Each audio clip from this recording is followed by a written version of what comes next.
Real Life with Susan Harf. Hi everyone, I'm Rose Martin, and thank you for joining us for tips and advice on how we can live our very best life. And like you, I'm wondering what she's thinking about today.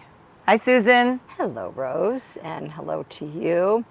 I am thinking about Thanksgiving. Oh, I love Thanksgiving. I love Thanksgiving too. What do you love about it? You know, I love being with family when we can, when it's not COVID. I love the time that we actually carve out to do some traditional things that we don't do any other time of year. For instance, we all hold hands and we say one thing that we're grateful for before we ever start to eat. And every single person, the little, the old, every single person does it.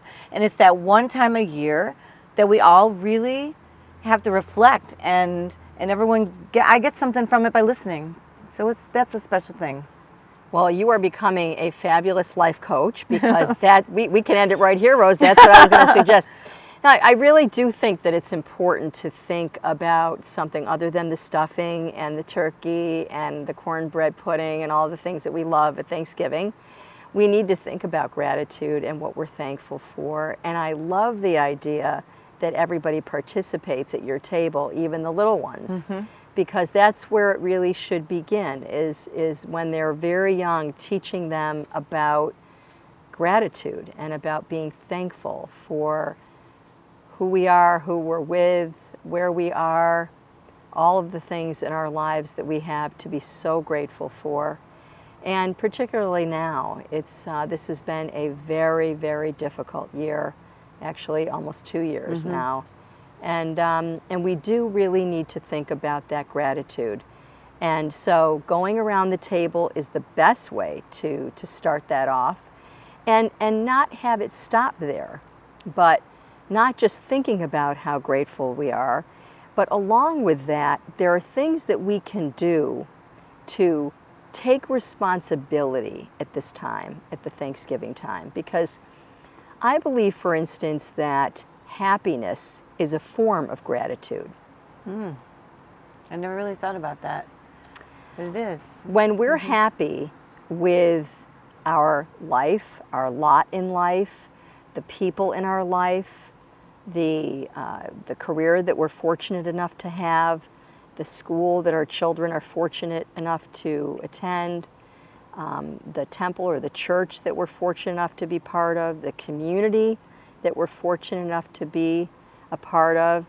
I am newly replanted, and I'm a newcomer, and I'm so fortunate to be here.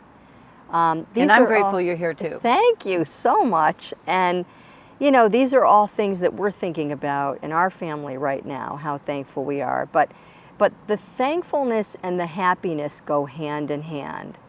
And what happens when we're not happy, part of what happens is we're not grateful.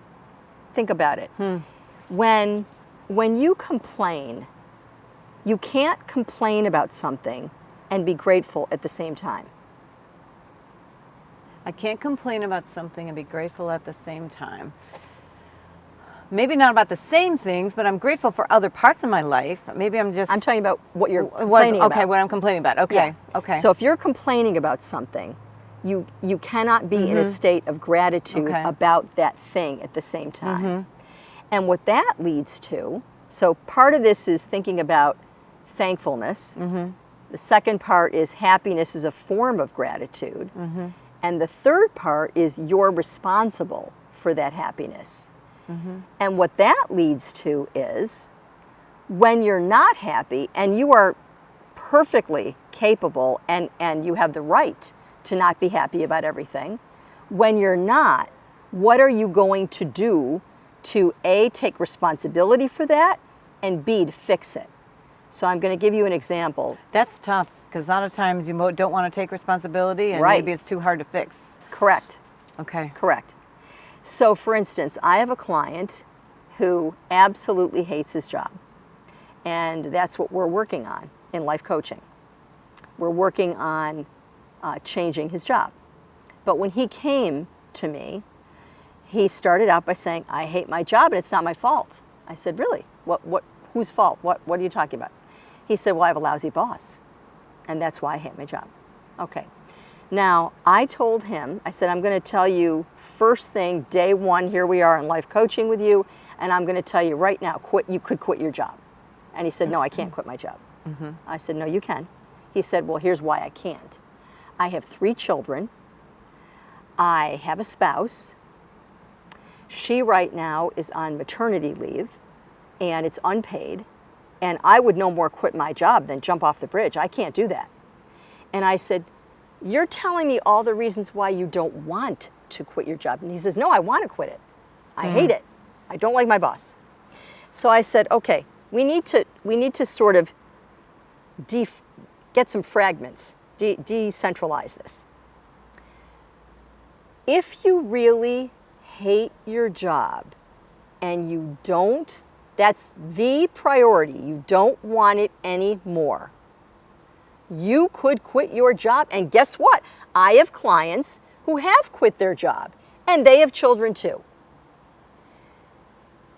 If you say to me, I'm not going to quit my job because I need the income that my job brings, wait a minute, you're telling me now you have another priority. The priority is income. And I am not going to judge you relative to what your priority is. That's up to you. But don't tell me that you're going to complain about your job because you can quit right now. In fact, I, as your coach, give you permission to quit your job. You could be not working there in 20 minutes. Absolutely. Right? So the thing that we need to face is we need to face the fact that it's our responsibility to determine what the priority is and then, importantly, act upon it. And acting upon it means zip up the complaining. If you're going to complain, this is what I really want to do, I want to quit. If you're really going to say to me, I want to quit, I hate it, then make it a priority and quit your job. If you're not going to quit your job, then you do not have the right to come home every day and complain to your wife about how horrible your job is, because you are the person that made the decision to stay. Even if it's as simple as a linguistics, he calls it my linguistics issue. Even if it's as simple as changing your verbiage, instead of coming home and complaining, he decided to do something about it. He went to hello fly, bug. He went to coaching, came to coaching to figure out how to leave the job. So then did you try to reframe it to where the gratefulness of saying you're grateful that I have this job so I have the financial support for my family or the health care for my family? Or does yes. Okay, so. But more than that, he now does not complain about his job. What he now doesn't complain about his job. What about for things that happen that are bad, or maybe health issues or things that happen, and then how do you tell yourself, I'm grateful that happened. I want to try to be grateful for that, even if it's not all that great. You don't have to be grateful that something bad happened to you health-wise. You don't have to be grateful about every aspect of your life. So we give permission to not have to turn everything with that lens. Correct. Okay. Although, more often than not, I have had clients say to me, I thought that when I became ill, it was the worst possible thing that could ever happen. And in fact, they say to me, I can make you a list of things that happened not until they were sick that they are grateful for. So they may not be happy and grateful that they got sick, but they are grateful that they found out that they have wonderful friends, that they have a very empathic boss, that they really do love their job and they love the ability to go back to their job when they're feeling better. So even things that you're not grateful for sometimes become a blessing for you. But we're really talking about happiness is a form of gratitude, and therefore you need to change what you need to change if in fact you're not happy about something, and you don't have the right to complain constantly about something that you're unwilling to change. Is that important for the big stuff or the little daily stuff too? Both. Okay. Both. So a daily thing might be, a client said to me, I wish I had a garage. I don't have one, and I wish I did. Okay?